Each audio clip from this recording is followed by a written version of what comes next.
Whoa, my first time being live. Okay, cool. So I was talking to my friend Reet Roy, and I recently was talking to my friend Alex Kazam, and Reet's like, "Hey man, you love teaching. Why don't you just start making a video or something and just start teaching, or just go out and just start publicly teaching or speaking?"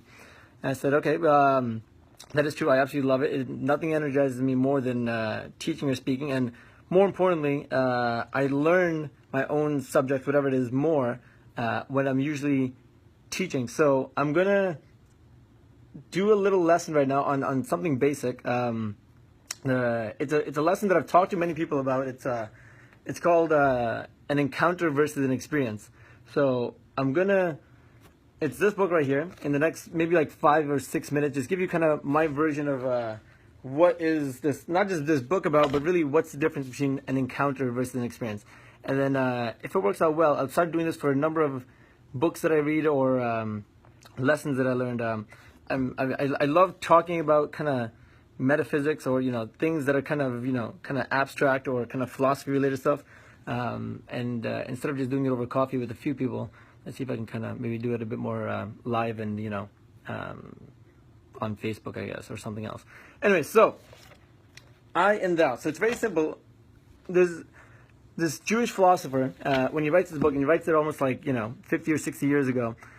He talks about, okay, there's two different interactions we can have with people. There's experiences and there's encounters. And an experience, when you have an experience with somebody, say you're at work or say you're at school, you're walking down the hall and you meet somebody and you say, "Hey, how's it going? Hey, how's the weather? How's the family? How's the kids? Whatever."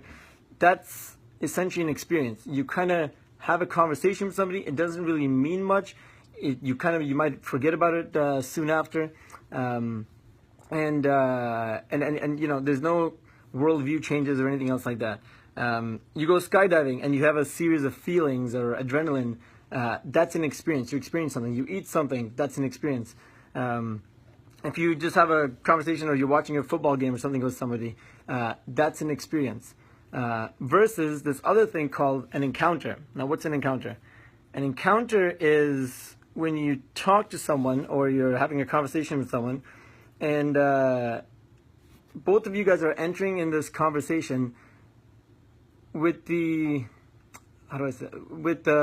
with an open mind and allowing each other to kind of influence each other kind of forever from there on. So allowing each other to change each other's worldview. So, for example, if you're having a deep conversation with somebody and you're allowing them to share their opinions, you're sharing your opinions, and whatever you hear from this person, from that moment onwards, your worldview will have been changed. Maybe you accepted their opinion, or maybe you didn't, or just reaffirmed whatever kind of opinion that you had to begin with.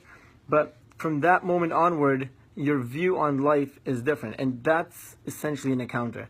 Very different than what I talked about earlier, which is an experience. I'll give you another example. So, an encounter can also be when you're in love with someone, okay, or when you have a deep affection for someone or whatever.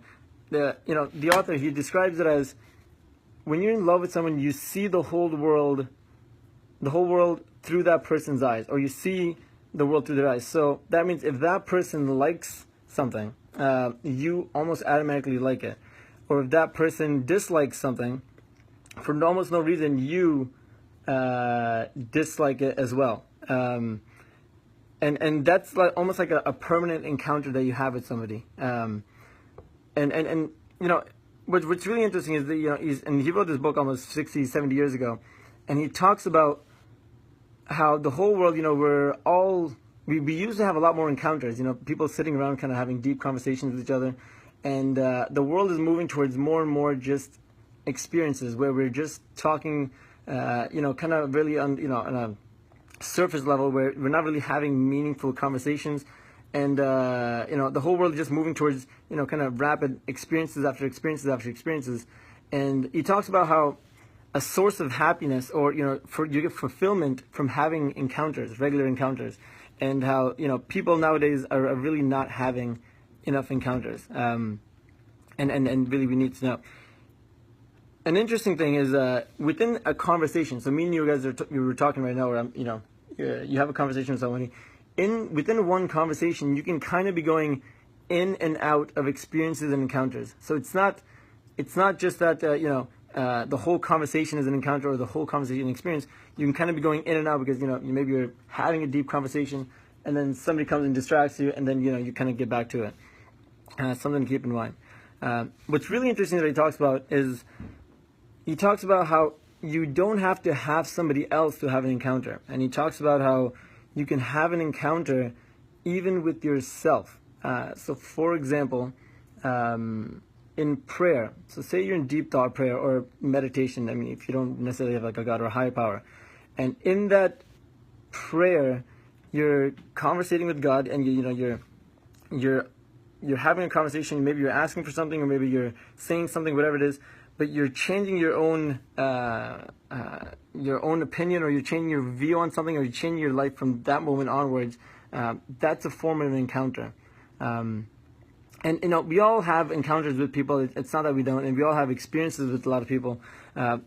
I know myself, there's certain people that I almost always have encounters with. So I meet them, and I just know it's going to be a deep conversation, and it's going to be a meaningful conversation, and we're just going to kind of respect each other's opinions or whatever, and kind of just talk about something with the open-mindedness, and that's like a prerequisite. When you have a conversation with someone where you're allowing them to influence you, and you're allowing yourself to be influenced by them, and just having that deep conversation. And I'll tell you, like, the more of those you can have with people, you will feel more fulfilled, rather than just a life full of experiences, which is just going to the movies or watching maybe a TV series or something where it's just you're more doing it for the appetite, or you're more doing it just for the the quick experience or the feelings that you get out of it.